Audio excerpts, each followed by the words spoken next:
and we will begin. I'm going to, towards the end of this, or just over halfway through, we'll get on to the nitty gritty of why you should or why you shouldn't buy the machines, how much better they are or not, as the case may be. What I want to go through first, and please bear with me, is a bit of history and a description of some of the hardware that was flying around, still is, and what the differences are. I think it's good for people to have some sort of an understanding as to why this machine is so different. So with a bit of luck, here we go. And that's the question on most people's minds, just how fast can it go? Wrong M1. Please excuse that, but when the M1 first opened in this country, there was no speed limit, unlike now. Going way back to the start of the Mac, we had the 1984 to 5. They were using a Motorola 68000 series processor. 1994, they went to the PowerPC. As you can see, there's an overlap. 94, 95 there's a transition, and the PowerPC was actually designed by Apple, Motorola, and IBM together, unlike the 68000, which was designed solely by Motorola. They then moved on in 2005, 2006 to the Intel Core series, the Core Duo. That was the start of the Intel years. Last year, as you all know, they started off with the Apple M1. Where that's going to go, at the moment, nobody knows. These are just some examples of the actual devices. There's more relevance to this later on. Just wanted to start giving you a picture. The one on the left is 6502, as it says. That was what was in the original Apple machine, the Apple I and Apple II. The next one along, the 68000, was in the original Macintosh. And that eventually morphed into the 68040, which was used in the later Apple Macs and the Quadras and stuff like that, until it went to PowerPC. The Pentium is there just to give you an idea of size and what they look like. The one on the right is an Intel Xeon that's been pulled out of a 2010 Mac Pro, the big silver tower. Looking at the size of them, the one on the left had 40 pins. The next one along had 64 pins. And the 68040 had 179 pins. The Pentium went up to 296. And the Xeon, it doesn't have any pins, which sounds a bit odd. But if you were to turn them over, you'd find pins on all of the others, but just copper tracks on the Xeon underneath. They went the other way round, so the pins came out of the socket on the board instead of the pins from the processor going into the socket.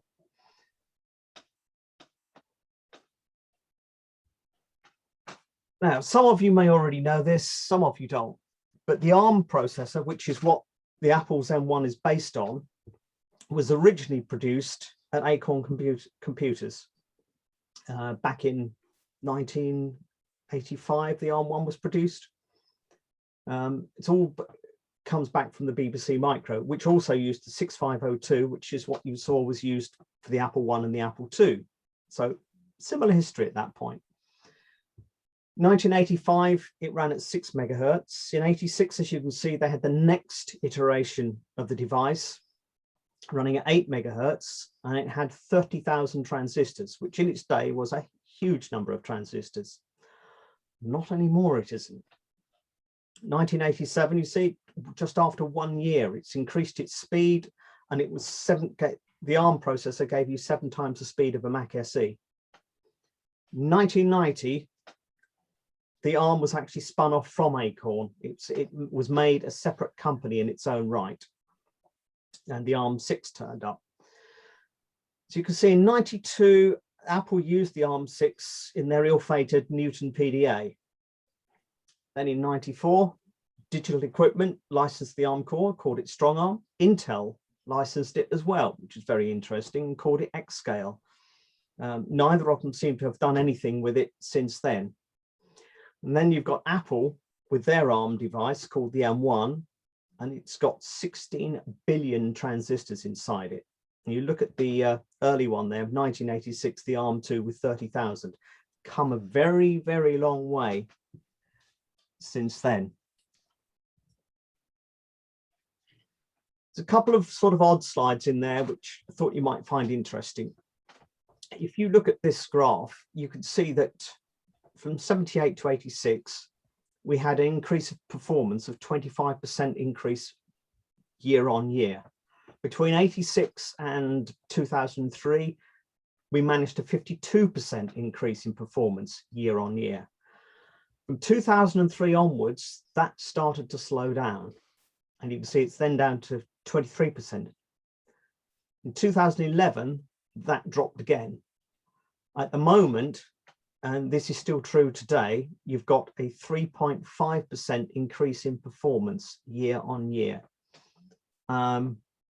There are several reasons for this, not least of which is, as you can see from this chart, heat. When you look at the, particularly at the,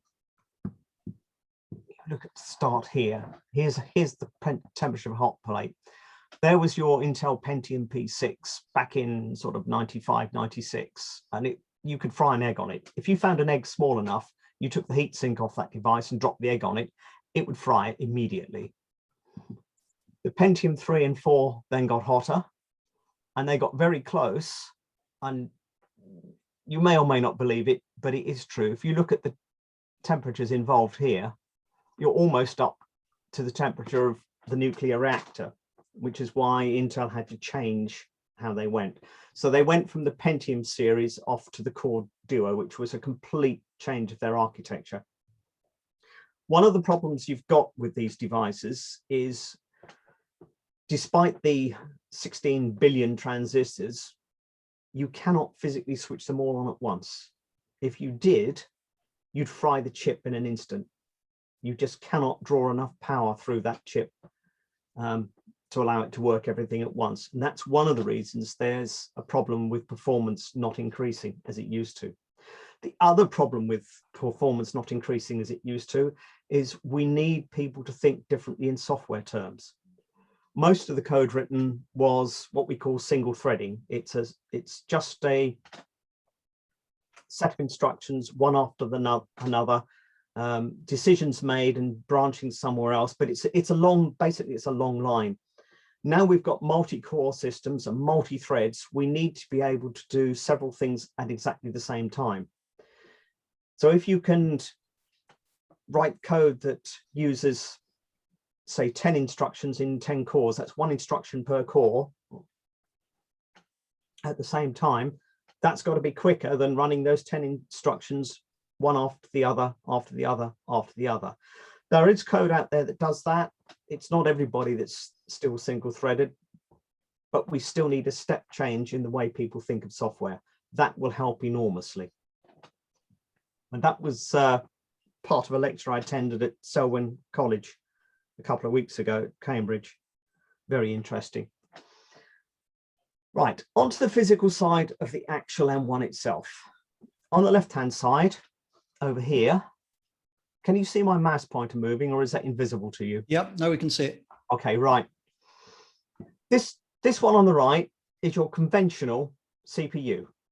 You've got the die, you've got the substrate here, and you've got the actual chip itself under that piece there. That's where the heatsink attaches to take all of that heat away. And it's just the CPU, nothing else, just the processor, just the brain. When you come over to Apple's M1, on this one device, you've got the CPU, the graphics processor as well, and you've also got some system RAM.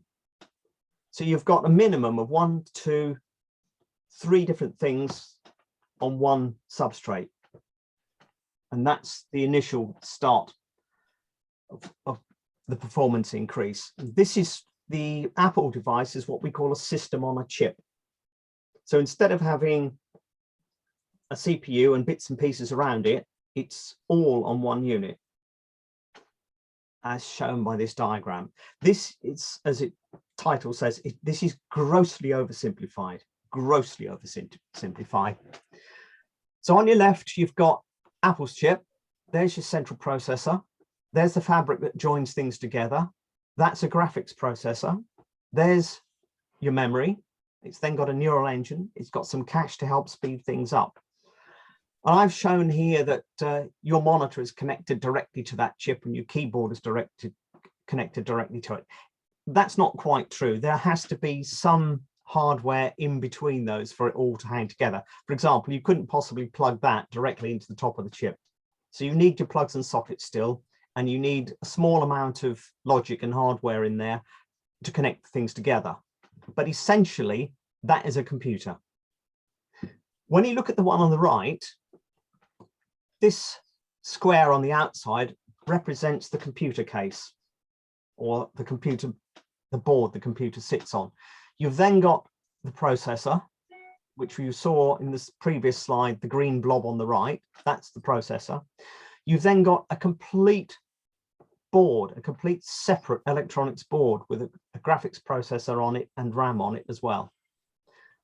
Then on the same main board here, you've got different pieces of RAM, and these have all got to connect together. Now, these things here, these devices have to connect via copper tracks on the printed circuit board, okay?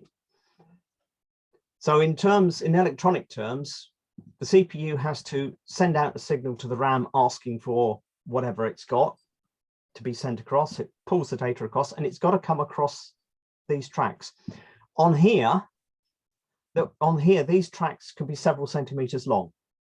So it takes time to fetch the data across there. On here, they're going to be microns or even smaller apart. So it's a much shorter distance for everything to travel as well. And it's no one thing that makes a difference. It's all the little bits that make the difference. That is excuse me for being horrible, but this is a PC logic board. There's your main logic board. This is the square I was showing you on the right of the previous diagram. Okay. Under this large fan is an equally large or even larger heatsink. Underneath that heatsink is that green processor you saw a picture of earlier. And that plugs into a socket on this board. These two pieces here are your RAM. And on this one, I believe that's just 8 GB of RAM on those two. And they are physically quite large. And I would show you some pictures with some measurements on, so you've got a better idea of just what the physical differences are. This huge beast here is your graphics card. That will have your graphics processor and some dedicated graphics RAM on there. That has to plug into the board, into the motherboard. The other bits you can see around here, you've got power supply connections here. You've got extra power supply connections on the graphics card because these graphics cards are very, very power hungry. You've then got expansion slots for extra bits. Round the back here, you've got USB sockets. There'll be an HDMI socket out of there from the motherboard. There's also HDMI and DVI sockets from the graphics card. Your sound comes out there. And there's a heatsink here, and underneath there is a chip which helps to hold all of this stuff together, and it talks to the CPU, the RAM, and the I/O for your hard disk drives.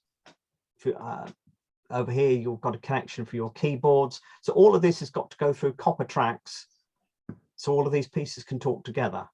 Now, essentially, most of what you see on here is effectively in this M1 chip over here. There's your RAM, 8 GB of RAM.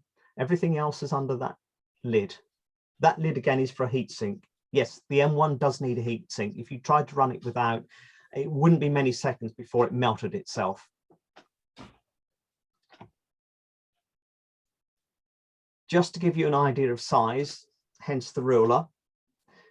There's the earlier processor used in the original Apples. That's in the original Macintosh. That is the Intel Xeon, which was in the Mac Pro. You can get an idea of sizes there. The M1 chip is round about this size. They're all very close in size, but you'll find that there's many more connections on this than on these, but the physical size of the device of what we see hasn't really changed very much for several years. It's just what's inside it that's changed a lot. And give you an idea of size, the 6502 occupies 6.75 square centimeters. The 68,000 is 16 square centimeters. The Motorola and Pentium devices, these two, they occupy about 25 square centimeters. The Xeon occupies about 20, which is approximately the same size as the M1 chip. Unfortunately, I don't have an actual physical M1 chip to show you, and I'm not pulling it out of the Mac Mini, which I'm running this on just to show you. That is 8 gigabytes of RAM pulled out of a Mac Mini, an Intel Mac Mini. It would be the same, even if it was 16 gigabytes of RAM, it would be the same physical size, because each of those in this instance are 4 gigabytes. So those two RAM chips give you the same capacity as the 2 pieces of RAM you saw on the picture of the M1. That, on the other hand, is the graphics card. That was pulled out of a Mac Pro, a 2010 Mac Pro, with 3 gigabytes of RAM on board. Just look at the size of the thing. And that occupies 200 and something, 250 square centimeters. It's huge, absolutely huge. This will all make a bit more sense when we get to the performance. Well, that's where we're going to start now. Why is it so fast? Well, if you look at, we've gone through the computer architecture to start with. You've seen the big bits and how it's all held together or not held together sometimes. The M1, as it says, most of the components are on one chip. It also has something called unified memory. Now, on the conventional computer, all of your programs are stored in RAM to run. That's where it normally runs from. That's where the data is also held. If the graphics processor needs some data, the CPU will have to fetch the data from the normal RAM and then pass it on to the GPU. So it's got to find it, it's got to be copied across to the GPU, then the GPU can work on it. The GPU cannot directly access normal RAM on your conventional computer. The same goes for everything else. On some of the chips you've got, certainly in things like your MacBooks, some of the MacBooks have an Intel processor, and with it, there is actually a graphics chip on that processor, on that die. But the difference between the M1 and the Intel chip with graphics on it is, with the Intel chip, you have shared memory. So you've got say 8 gigabytes of RAM on your MacBook. That 8 gigabytes of RAM is shared between the processor and the graphics chip. But the graphics chip has a reserved area of RAM that it can access, and that's one piece of RAM it can see. It can't see anything else. So if you've got something, if the CPU has put something in RAM outside that area that graphics needs, the CPU will then have to copy that piece of information from its own section of RAM. It will have to drop it into the GPU's area of RAM, then the GPU can use it. So you've got several processes going on. You've got several steps before anything can happen. And this will all cause a slowdown. With the M1, that doesn't happen. The unified memory means that the GPU can access any of the RAM inside that chip. The CPU can do the same. So the CPU isn't having to copy information from one section of RAM to another. So there's an instant speed up. It doesn't have to go looking for it. It can just tell the GPU it's over there, get it. So the GPU will go and fetch it. As we said before, without the copper tracks as well and all the various connections in between, there's another speed advantage.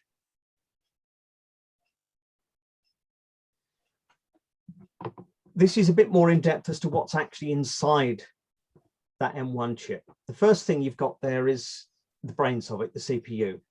Then you've got the graphics processor. And I've made a mistake. It's not GP, it's not general practitioner. It's meant to be graphics processing unit. Apologies for that. You've also got an image processing unit, which is there to speed up image tasks. A digital signal processor, which is excellent at mathematics, especially for decompressing music files and the such like. Then you've got the famous neural processing unit for your AI. There's also a dedicated video encoder and decoder. Then you've got your security side of things, another piece. All of these are blocks inside that M1 chip. And these are all things which would have been separate on another machine, on another Mac. You'd have had one part over there, you'd have had one chip in one place, another chip on another section of the board, and they've all got to be connected together. And it's not just that you connect them together, you have to connect them in a way that each part can talk to another part without stepping on the toes of something else. So you ask for things and you have to wait for it to appear, or wait for your turn in effect. You can't just go and grab things whenever you feel like it. The M1 will have some of that on board, but again, it's much closer together, so it's much quicker.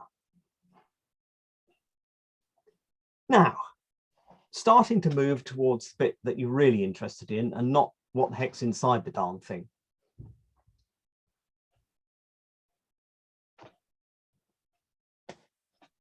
Now, as soon as Apple produced this machine, or very, very nearly soon after, I started to look around for a replacement for my 27-inch iMac.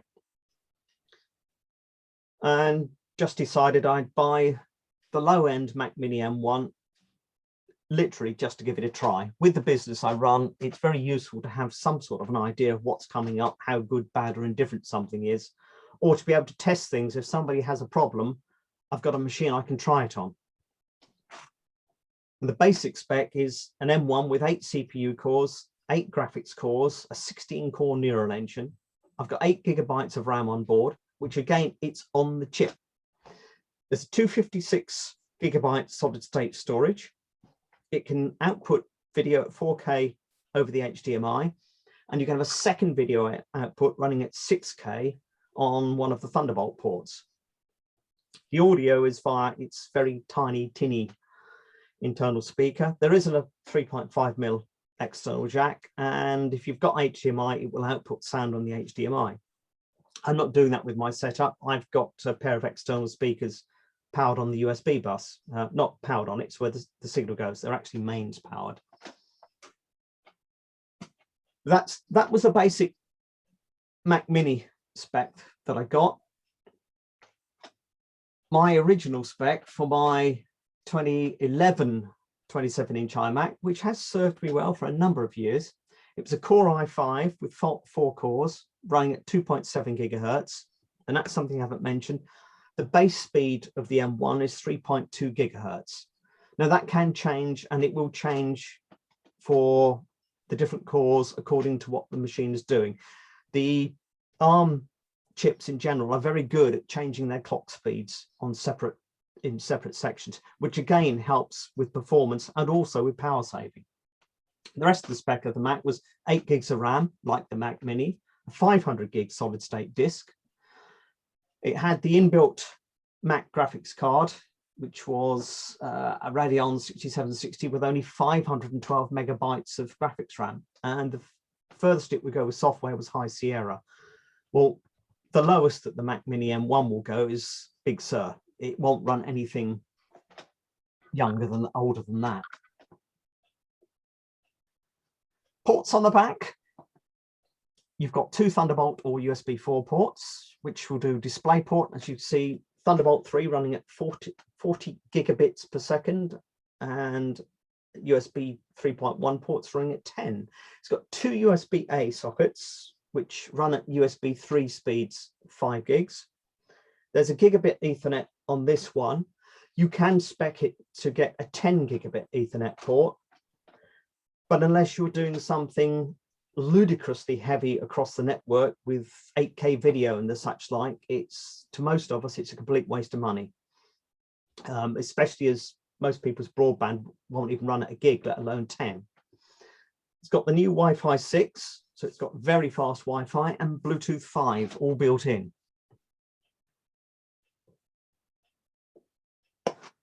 That is what I'm looking at the moment. That's my current setup.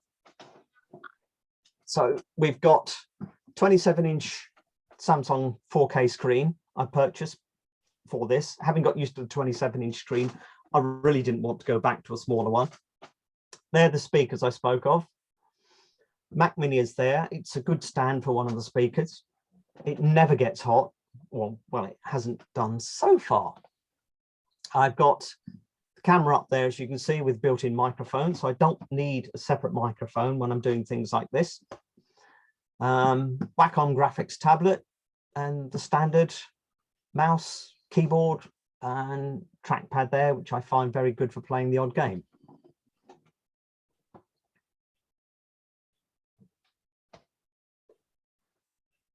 Question time, really. What spec should you go for? 8 gigs of RAM or 16? They are the only choices at the moment as far as RAM is concerned. Whether Apple will extend that on some of the later machines or wait for the next chip to come along, I don't know. I went for the 8 as much to see what it could do as anything else. 16 would be better. Have I run out and had a massive slowdown? No, or not yet. Storage-wise, 256, 512, 1 terabyte or 2, only you can decide how much storage you want or how much you need. That's a very personal thing.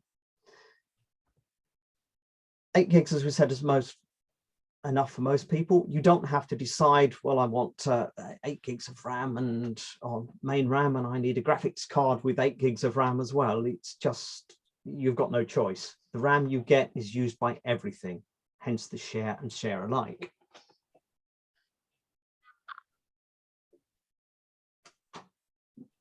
Will your applications work? Well, the vast majority will. Certainly if you're already running Big Sur on a Mac, if you move across to the M1, here's where I open my big mouth, everything should work. Whether it's an Intel or an Apple Silicon, an M1 based application, it doesn't matter.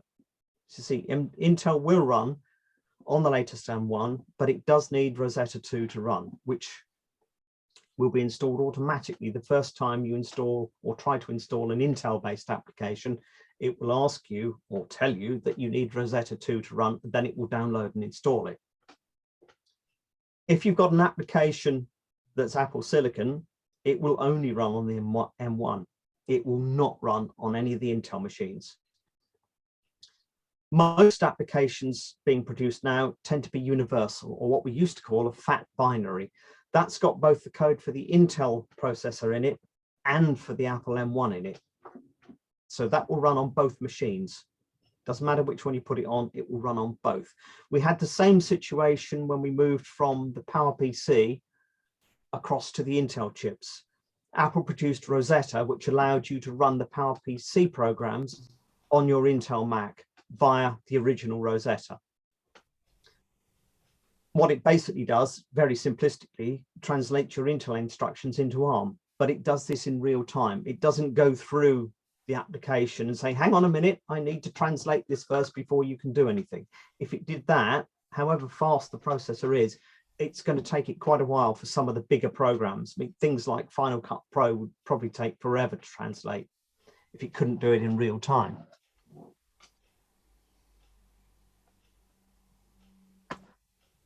I put this one up because there are people that, I was going to say, want to run Windows. Maybe I should say who need occasionally to run Windows. I certainly have some clients who have to run Windows occasionally. The biggest problem ones I have, they want to run the Sage account. That only runs under Windows. And as much as we've been jumping up and down at Sage, it doesn't look like they're ever going to change. Well, it's a yes and no situation. You can run Windows, but as you can see from this, not the Intel version.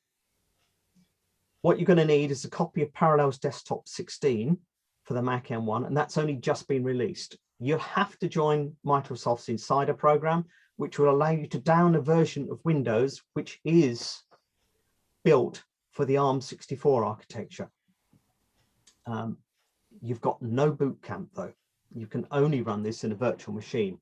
Now, I experimented with this yesterday just to have a feel for it, so I could come back to you and say, yes, you can do it. No, you can't. Maybe we will be able to in the future. What did I try? Well, my first thing to try was to go for Oracle, or what was Sun's VirtualBox. As it's free, it seemed like a good idea at the time.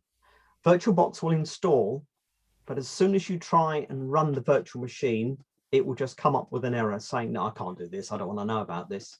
So that doesn't work. The other one I tried was Fusion's VMware. That won't even install. You run the installer up and it just crosses its arms and shouts at you that I don't run on this architecture, go away. So that won't work either. At the moment, if you want to run Windows, and it would have to be that ARM version of Windows, you will need Parallels. I suspect in the fullness of time, there will be some things out there that will allow us to run Intel Windows on the ARM chip. My only reason for saying that is I used to run a copy of Intel-based Windows a long time ago now on a Commodore Amiga, which was running the Motorola 68040 chip. As it was possible then, and as the performance is so much better now, I will be very surprised if somebody doesn't do it, isn't working on it, or hasn't already done it, and I'm not aware. If anybody out there knows that there is something going that works right now, I'd be very interested to hear.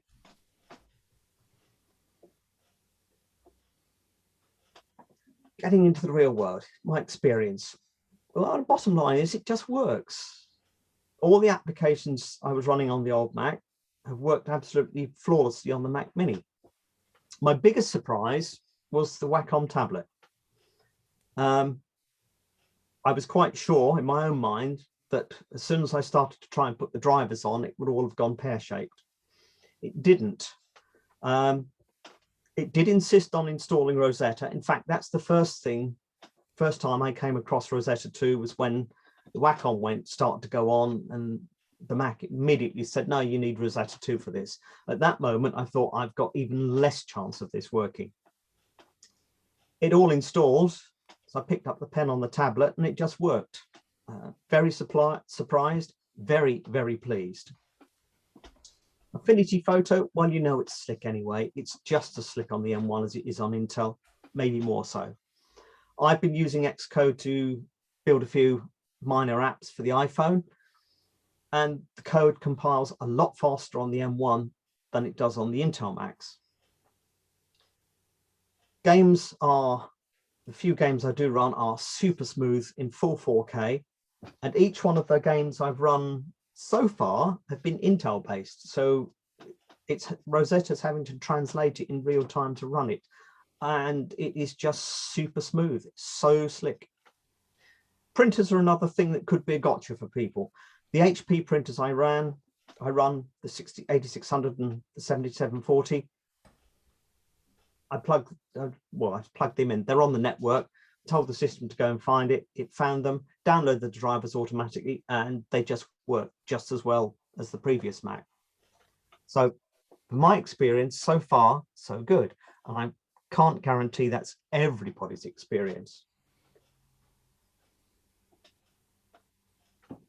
I've actually had quite an interesting time in the real world with the M1 for one particular client. This client is an architect. They've got 1, 2, 3, 4, 5, 6 architects running in one building, and they've been using a package called Vectorworks, which is a very high-end, very expensive CAD package.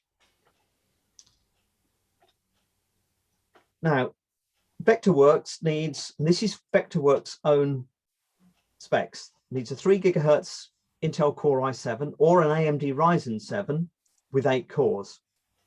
It needs 32 GB of RAM, and it needs a dedicated graphics card with 8 GB of RAM on the graphics card. That's quite a high spec. I went to the architects because they wanted to have something in their meeting room they could use.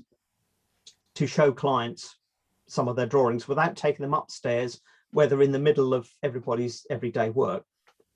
What they didn't want to do was to spend a heap of money on yet another 27-inch top-end iMac. And I just thought, well, maybe the M1 chip will do it.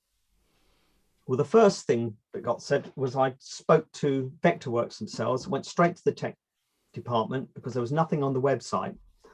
And their reaction was, no, it won't work. No, it's not the Mac Mini M1's just not good enough for it. So I then went to talk to the sales team, because you can't just download and load it and run it. You have to have a license key to run it up. So, and I wanted to test it before I went to the architects. The sales team were very good and said, let me know what happens when you've tried it. So I got my license key and tried it. It installed and it ran. So I took the Mac Mini M1 over to the architects just to show them, and their reaction, yeah, smoother. When I looked at what they did on the Intel Macs upstairs compared to the Mac Mini, they're absolutely right.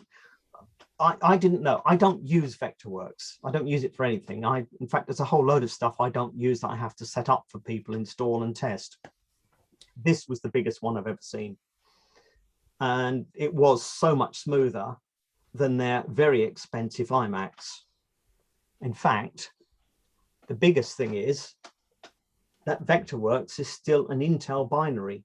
It's not even a universal binary. It's never been compiled to run on the M1 chip. So it's being translated from Intel to ARM in real time, and it's smoother than the native Intel on a native machine. So if you want performance, it does look the way to go. Can I interrupt for a second? Yes, do. Eckhart just posted in the chat 8 gigs versus 16 gigs of RAM. Would heavy read-write volume cause premature wear on the SSD if RAM is only at 8 gigs? Only if you run out of RAM and run into swap space, and it could cause some premature wear. It just depends on how well the Mac handles that and how well the SSD handles it. It's not such an issue these days. In the early days of SSDs, I would agree, cells wearing out was definitely a problem. It still is a problem, and it's likely to be for the foreseeable future, but it's not a huge issue. I don't think you'll get a problem with it. You are going to have to, I think crucial specs are you've got to write several petabytes of data back to the SSD before you start to get a problem. I've forgotten what the mean time between failure is with the crucial devices, but it is very, very high.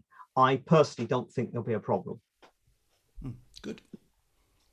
Yeah, I specified a MacBook Air, and because the people were likely to be running multiple applications, one of those being video editing in Final Cut Pro X, that's the only machine I've said, well, I think it's probably worth having 16 gig of RAM in there, because of course you can't upgrade it afterwards with these M1 processors, because the memory is actually on the same silicon chip as the actual processor. So you have to decide when you buy it, because, you know, otherwise it's, you know, you're stuck. So I did specify that they bought the more memory on that. Time will tell whether that was good advice or not, because I was doing that purely on my estimation. So but everybody else that I know, my brother, he bought one recently, he just bought the 8 gig one, because that would be perfectly fine for everything that he needs to do. So yeah, that's the way most of it is. The rule of thumb I've always had with people though is if you can afford it, you can't have too much RAM. You can never have too much. You can always have too little, but never too much. Right, any issues? Well, could do with a few more USB ports. I've got, I've got the speakers in a USB port. I've got the camera with its microphone in the USB port. I've got the graphics tablet in a USB port. So that's 3 out of 4 already. I've got a CD or Blu-ray drive plugged into it. So I've actually ended up with an adapter. I've got a small hub sitting out the back, which gives me more ports. So yeah, it could do with some more, but it's not essential, not with the speed of the ports out of the back these days. With the slow ports in the past, plugging a hub into it and having several USB ports come off one, you'd always end up with a slowdown or a conflict of some sort. The next issue, which is and isn't an issue these days, Apple have been more and more going towards the, well, it's all in there, you buy it once and that's it. You, as Mark was saying, you can't upgrade the RAM. As you saw from the pictures of the M1 chip early on, you've got 2 RAM chips directly on that chip. There's no way you can upgrade that. The other thing is the solid state disk, it's directly on the board as well. It's soldered on directly. You cannot, there's no drive to plug in. You can't open it up, wield your screwdriver, unplug the drive and plug another one in. So you do, with all the newer Apple kit, really need to think about what spec you need. Because if you buy the 256 gig and then decide in 6 months' time it's too small, your only solution is to sell that one and buy another one with a larger drive in it. So some careful thought, maybe spend a bit more money if you're in doubt on the next size disk up. The alternative is you can plug an external SSD in, and because of the speed of the ports on the back, you won't see a huge difference in transfer speeds, not in the real world. You will do if you do lots of benchmarks. For real world use, day-to-day use, most people won't notice much difference, especially if you think about what data goes on the external drive. So my bottom line was, well, for me, there are no real issues. And I've never heard the fan running, not unless I put my ear right close to the back. And the thing really, even now, the case is cold.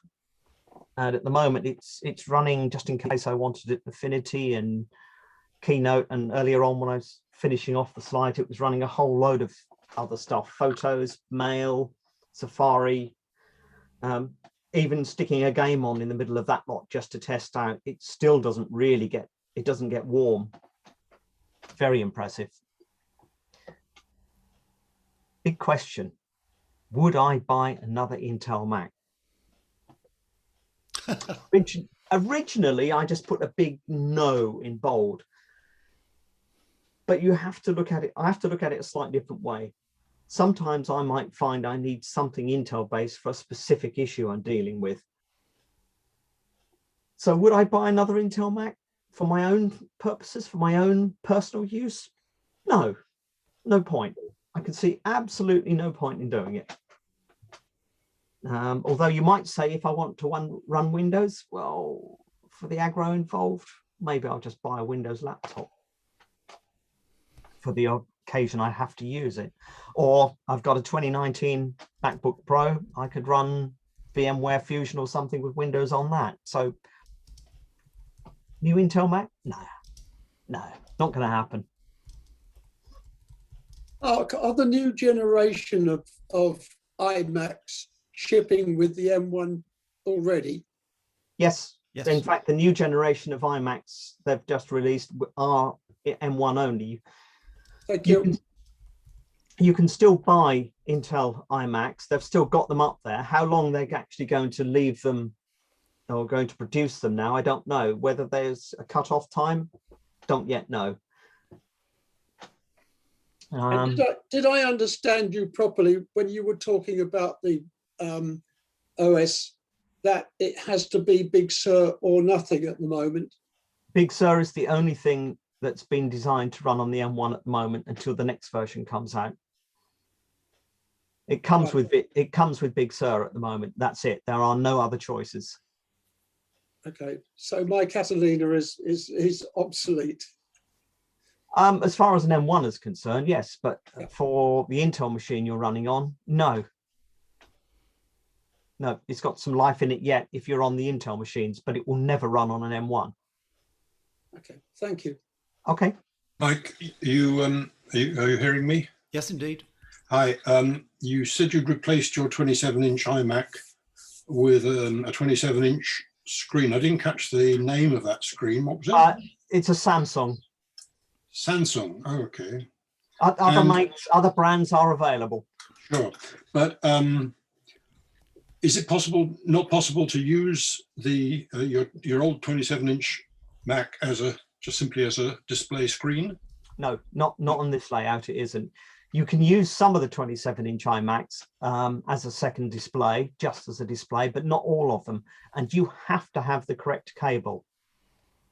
And presumably it's only the newer ones rather than my ancient one that would work. Well, the older, no, it's in general, it's the older Macs that would do it. The 2011, but you must use the DisplayPort, the genuine DisplayPort cable. If you use any other cable, if you use an ordinary Thunderbolt cable, it doesn't work. It's got to be the right cable. Mm-hmm. And I found this out the hard way with the client that wanted to do it. Ah. And would you recommend getting that cable and using the iMac as a screen, or are there other issues with that rather than buying a new screen? No, you can. It's not going to work with the M1 though. With a Mac Mini M1, you don't have a standard DisplayPort coming out of it. It supports DisplayPort specification, but you actually need a DisplayPort to DisplayPort connection to make it work. Right, so you need to buy a new one, really. Okay. Yeah. Mark, can we hold on for a second and just fire a couple of questions? Well, about comments really. Graham Bone, a very huge welcome to Graham, who's in Exeter, and the first time he's joined us. And you're very welcome. Graham, would you like to just outline what you popped into chat? Because I think it's important to share this information with everyone. Yeah, hi Mike. Yeah, thank you for allowing me to join the meeting. Yeah, very much enjoying it so far. Thanks, Mark. Some great insights you've given there. The only comment that I put in the chat is that something we advise our Exeter Mac User Group members is when you're buying a new machine, at the moment, because they come with lots of really fast ports and everything else, if you can afford to upgrade the RAM, it may prove its worth longer term. If you're buying a desktop and you're umming and ahhing between going from 256 gigabytes of storage to 512, or going from 8 gigabytes to 16 gigabytes of RAM, we would always say upgrade the RAM, because you can't do that afterwards. And if you need more storage, you can plug in external storage in the future. With new applications and new versions of Mac OS coming out, you never know when 8 starts to creep towards needing 16. So if you can, for a desktop that you might have for a decade, upgrade the RAM, and if you need more storage, plug in fast external drives. Yeah, would be our take. I don't know, Mark, if you think that's a sensible suggestion. It is, and like I said before, it's. I still think you can't have too much RAM. If you can afford it, go for it. If your budget's tight, you may have no choice. But yeah, you're quite right. I quite agree. And Kevin Sears, welcome, Kevin. If you'd just like to unmute and just ask Mr. Ellis if his crystal ball is functioning. Yes, excellent presentation. Thank you. I'm talking to you from Longmont, Colorado in the United States. So I'm happy to join with you on this educational session. That crystal ball is focused on WWDC. There's been talk about an M1X, an M2, and about which will be the next in the Mac lineup to get these new processors. Do you have an inside source? Unfortunately, no. I'm just as intrigued as everybody else. Although I'm on the developer program, there are sometimes some clues inside the developer kits as they arrive that something new is coming and what it might be. I haven't spotted anything this time. Doesn't mean it's not there, not coming. I rather suspect and hope that they'll be announcing an M2 chip or whatever they want to call it this time. I suspect if they're going to do it, they're going to do it in the Mac Pros, at the higher end Mac Pros. MacBook Pros, sorry, not Mac Pros. They're not going to change the Mac Pro for a while yet, I suspect, having spent a lot of time, effort, and money making the current one. But sorry, I can't give you a definitive answer. I wish I could. Two of the ladies, Sue and Ruth, have both asked the same question, but about different printers.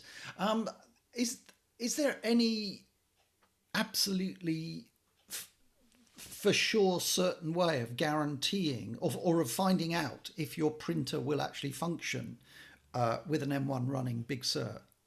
I suspect the answer, which I've already put in the chat, is probably to make contact with the manufacturer.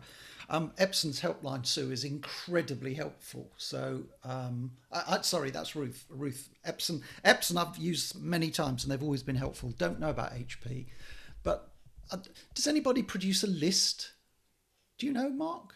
Not that I'm aware of. I would be a very useful thing to have, wouldn't it? Yeah, the same advice that you've given is you need to talk to the manufacturers. I mean, like saying with this, I'm running two HP printers, neither of which are new. One of them, the 8600, is, I don't know, 5 years old. And the new Big Sur with the Mac Mini M1 just picked it up and ran with it. I didn't have to go to HP for anything. I didn't have to ask them. They just work, and they work just the same as they did on the Intel system. So, Sue, how old is your Envoy 6234? Are you there? Sue Clark, are you muted? Are you with us? Hello, sorry, I hadn't unmuted myself. That's all right. It's about 2 years. So that's a lot younger than Mark. So I will be surprised if it doesn't work. I'm not going to guarantee it, but I will be very surprised if it doesn't work. Yeah. But so your best bet is still to get onto HP and have a hunt round there and see if they actually make a statement that they support it, or that they have a driver that you can download and use for it. Yeah. Okay. Mike, I've got. Sorry, can I just ask one more quick question? Of course.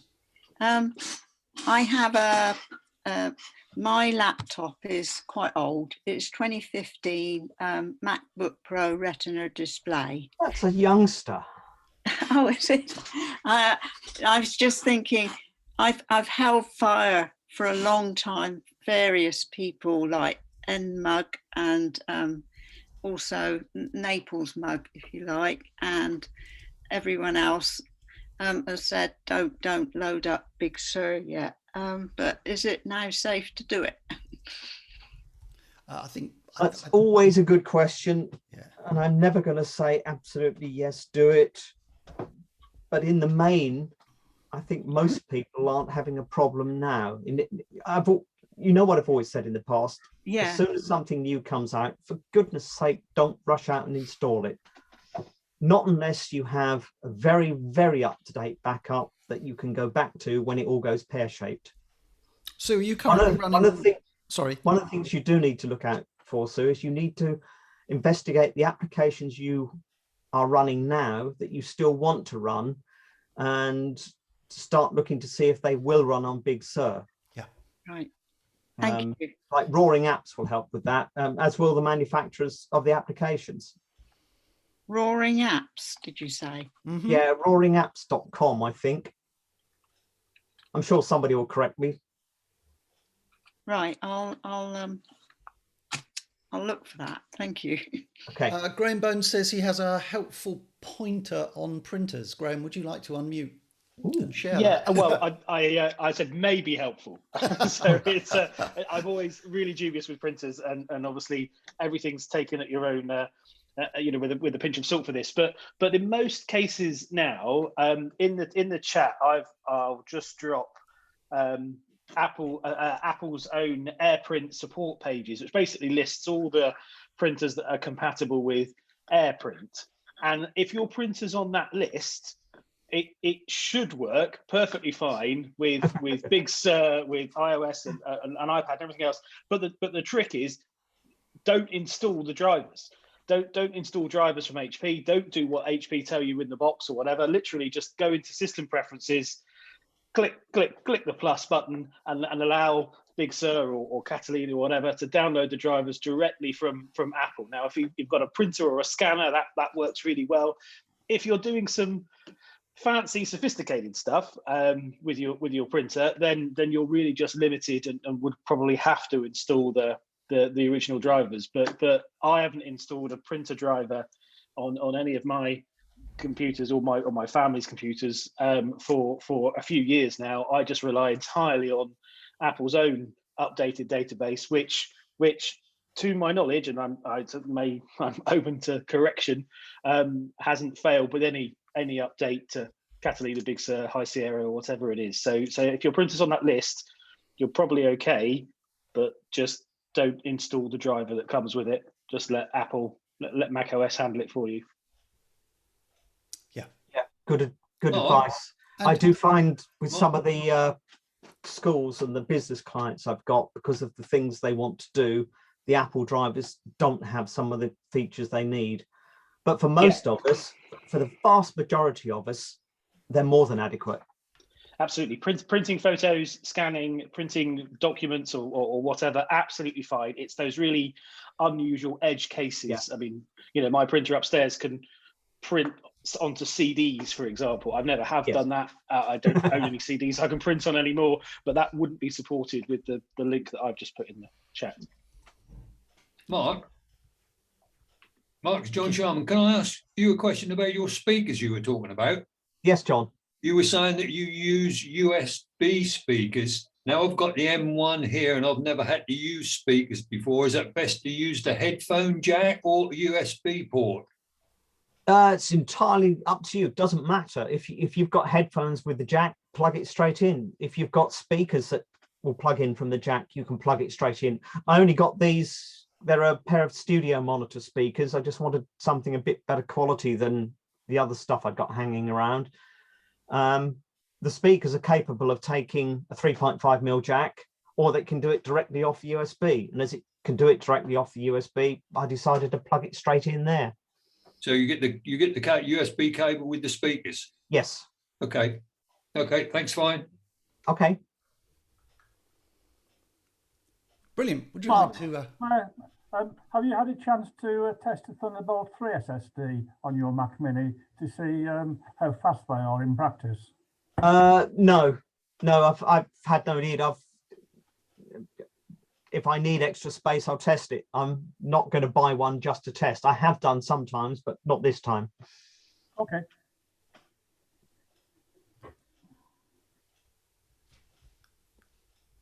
Fine. Anything else, Mike? A comment which I haven't read yet from Tina. Tina, would you like to unmic and just share that with us? Sure. I bought a Mac Mini with the M1 chip probably about 6 weeks ago. Uh-huh. I had an old Mac Mini, which was from 2010, and it had High Sierra. But when I got the new one, my big concern was, would it work with my Apple display? Now, Apple doesn't make monitors anymore, or maybe they do now, but they didn't. And my concern was whether I would use or could use this Apple monitor, which I love. Anyway, I had to buy a special cable to make that work. And the cable costs about 25 or 29 US. My other concern was that I had a HP 650 printer, but it recognized the new Mac Mini with no problem whatsoever. So I love it. Yeah, I love mine. Fantastic. So what about the display? Does the display work? The display works. It works beautifully. Thank God, because I love the display. Brilliant, brilliant. Jan Brownfoot has her hand in the air. Jan, what would you like to ask? Thank you. I'm sorry, I'm no good at trying to type things into the chat box. So no worries. I'm afraid I'm a real dinosaur with all of this. It's been absolutely fascinating, but I have so I've got a headache now and trying to understand it all. But what I'd really like to know is we have unbelievably slow Wi-Fi. And I just wanted to know, does that mean that there's no point in installing or buying a new device with all this up-to-date technology when you've got incredibly slow Wi-Fi? No, it doesn't mean that at all. But I really have to ask you a question on that. Do you mean slow Wi-Fi or slow broadband? Well, I'm see, I'm not even sure what the difference is between the two. Well, the difference is that you get your broadband speed from your router through to the local exchange. Yeah. That runs at whatever speed it runs at. If you're lucky, it might run at 50 megabits plus. If you're not, it may only be doing 4.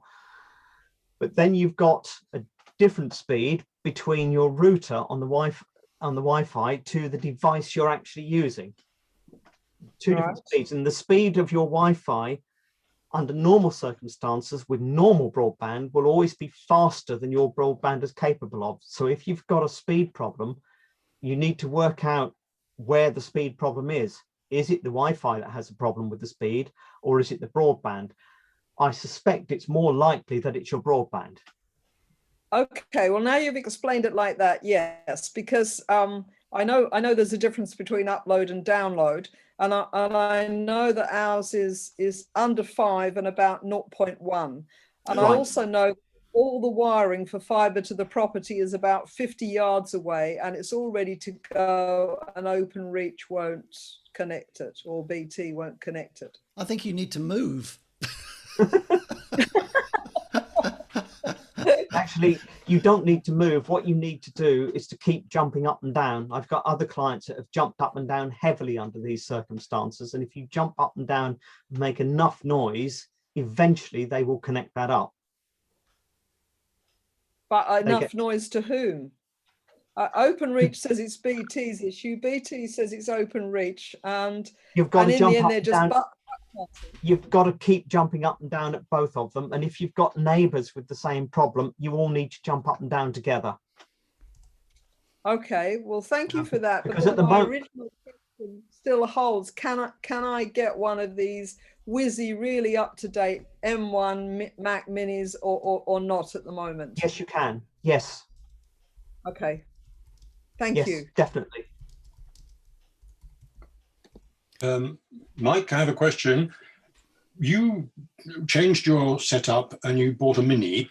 Was that because the new iMac 27-inch at that point wasn't available with the M1 chip, or would you still go for a Mini rather than the new iMac? No, it's I just wanted one with an M1 chip to try out.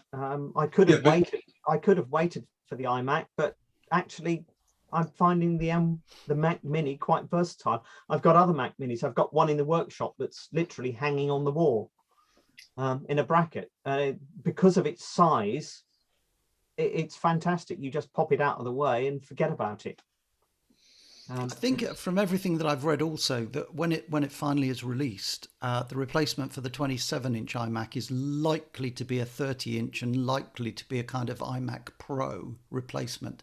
So probably will be very expensive. Is that? So more expensive than Mike's setup with a Mini and a third-party screen. My setup was sort of £700 for the Mac Mini. The screen was 130, I think, something like that. Camera was about 100. I already had the mouse and keyboard, as you can probably imagine. The speakers were 150. So yeah, you've got to go a long. You've got to go a long way before you hit the top end iMac prices. Okay. This is what I've seen a lot of people jumping up and down about, is they've spent thousands on an iMac, and when the M1 Mac Minis came out, all of a sudden there's a machine that can beat them. some of them are not very happy bunnies. Mark, time is marching on, and I'm seeing a big screen that says one more thing. So, yes. Yes, there is just one more thing. Not that I'm trying to get rid of you or anything. One thing I didn't mention before was power consumption. As you can see, Apple quotes 150 watts maximum use for the Mac Mini M1. Now, I've done some real world tests on this. I've actually measured the power consumption of my devices here, doing pretty much the same thing. So the Mac Mini M1 plugged in, it consumes 0.2 watts. So I run up Mail, Safari, Apple TV, Pages, Keynote. The average consumption I was getting was 15 watts. Well, that's less than most light bulbs. When I threw a game at it, with all this other stuff going on, the maximum I ever saw was 20 watts consumption. Now, I'm sure that doing other things, some very heavy video work, lots of Logic Pro music, will consume more than that. But that's pretty good. That was a pretty good indication. So we did some other tests. And as you can see, I did a Mac Pro, a 27-inch iMac, and the Mac Mini again. And what I was running, as you can see, was logged on. I've run some Safari, Mail, Pages, Keynote, all together on all of the machines. On the Mac Mini, I was also running Apple TV Plus, running a Star Trek movie. And on the left, you can see the power results. The Mac Pro consumes 2.9 watts, even when it's just plugged in and switched off. Running what we were just showing here is 280 watts. 27-inch iMac is much, much better. 0.4 watts plugged in, 70 watts when it's running all those applications. And the Mac Mini, 15 watts. One thing you have to remember, though, is that where the Mac Mini is concerned, if you look at the bottom right-hand piece there, it's the monitor itself was consuming 28 watts. But that's still less than the iMac. What the new iMacs will be like with the M1 compared to my setup of Mac Mini and separate monitor, don't know. It'd be interesting to find out. Am I going to buy an iMac just to play with and test? No, I'm not going to do that. You can come and test ours if you want, because we'll be getting one any minute. Oh, well, in that case, I might pop along with the watt meter and have a look. So it's pretty economic to run, certainly much more so than anything previous. I certainly wouldn't want to leave a Mac Pro running overnight if I could help it anymore. I do occasionally, have had to, but prefer not to. And the very last bit, the boot modes have changed. When you switch on an Intel iMac and go into recovery mode, you hold down Command R, or a combination of Command R to get to certain points. That's gone. That doesn't exist anymore. If you want to go into recovery mode and do any of the other things you can see on there, you basically have to switch the Mac Mini off, switch it on again, and hold the power button until you start to see the screen come up. And then there's all sorts of things you can do. I'm not going to go into these because for most people, for most of the time, you'll never have to do it.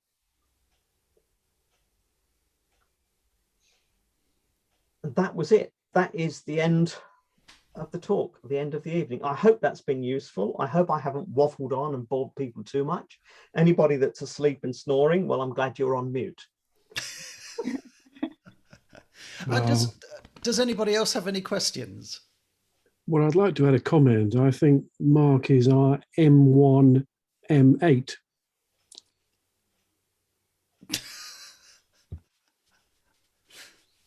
John, are you saving up for one?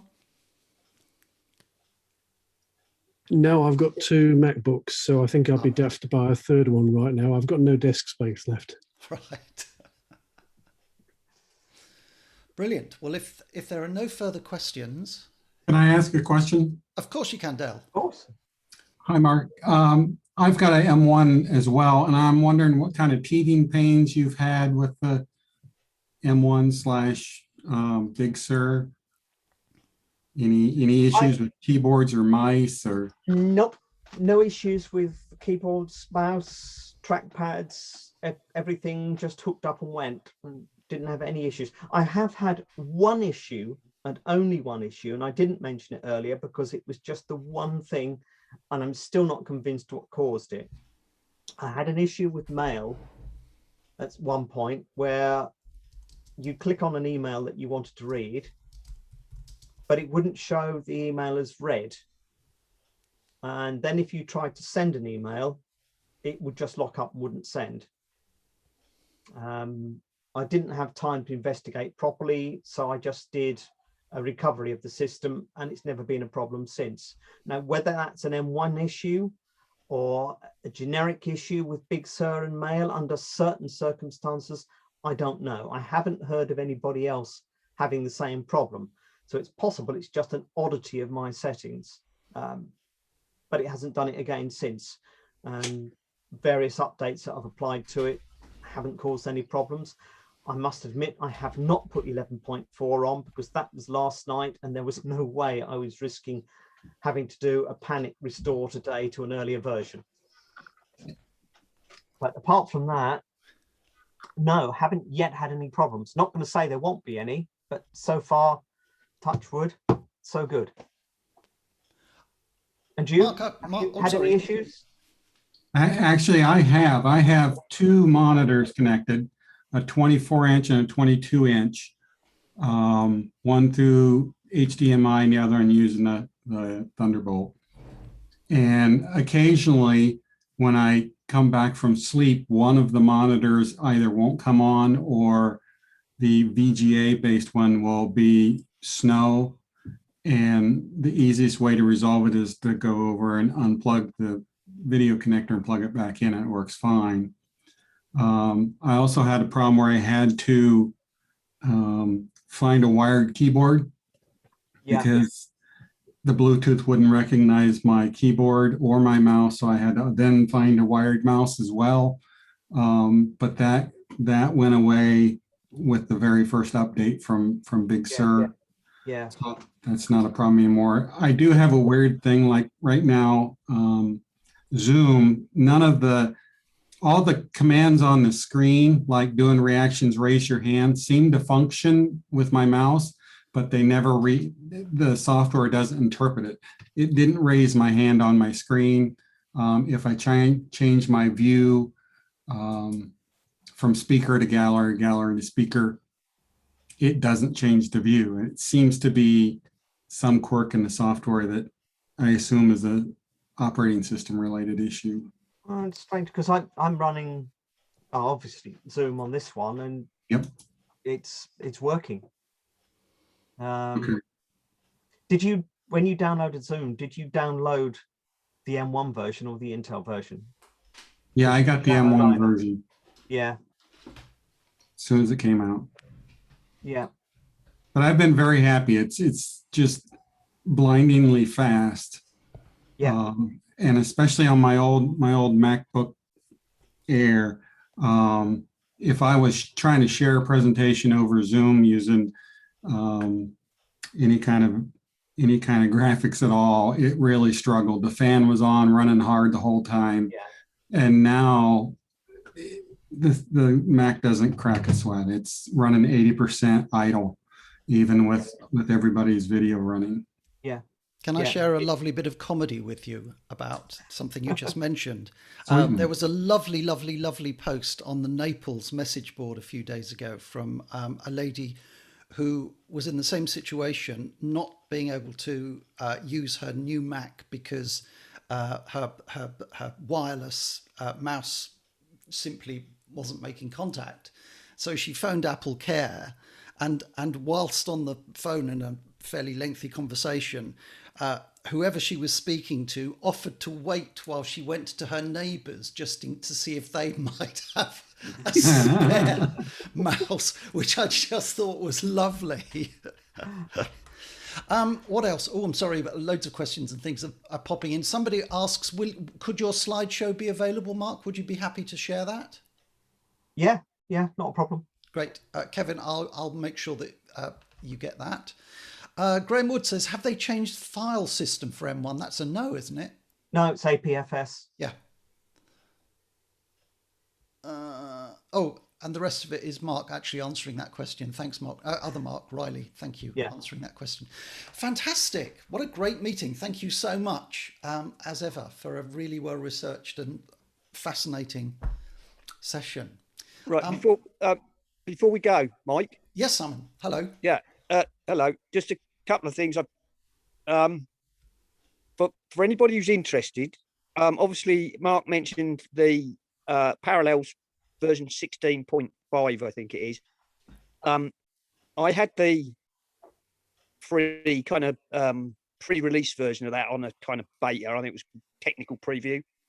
I ran Ubuntu on that, and that worked fine. I didn't bother to go through the hoops to get hold of the Windows ARM64 version, but that apparently also works. Although, as Mark says, you have to join the Apple Insider preview program to get hold of Microsoft Insider. Yes, that's the one. Yeah, you know what I mean. The Microsoft Windows Insider program to get hold of the Windows ARM64. I came across a program which is free, by the way. It's called UTM, and I've put a link in the chat, which will run on M1. Again, I'm running a version of Ubuntu on that, which is working. They give you instructions on their site or in the app on how to get hold of Windows 64 for that. The only thing I will say, it's open source and it's free, but it is a little bit fragile. If you're going to do it to play with it, fine. But if you're going to do it because you need it for something reliable, then pay the money, get Parallels. But if you're like me, you just want to use it to play around, to virtualize machines, it's worth looking at, and you get it from GitHub. And it's originally it was for iOS, but with the M1, it's now available for the Mac as well. Well, that's one thing I didn't mention was Apple talked about using iOS apps on the M1. Yes, they do work. Not all of them. They're not all set up to do that, but I've got a couple of games I run on iOS and they run absolutely fine on the Mac Mini. Plus, you've got a bigger screen for them. They're games that I've played on the iPhone in the past, and my God, what a pleasant change to see it on a big screen.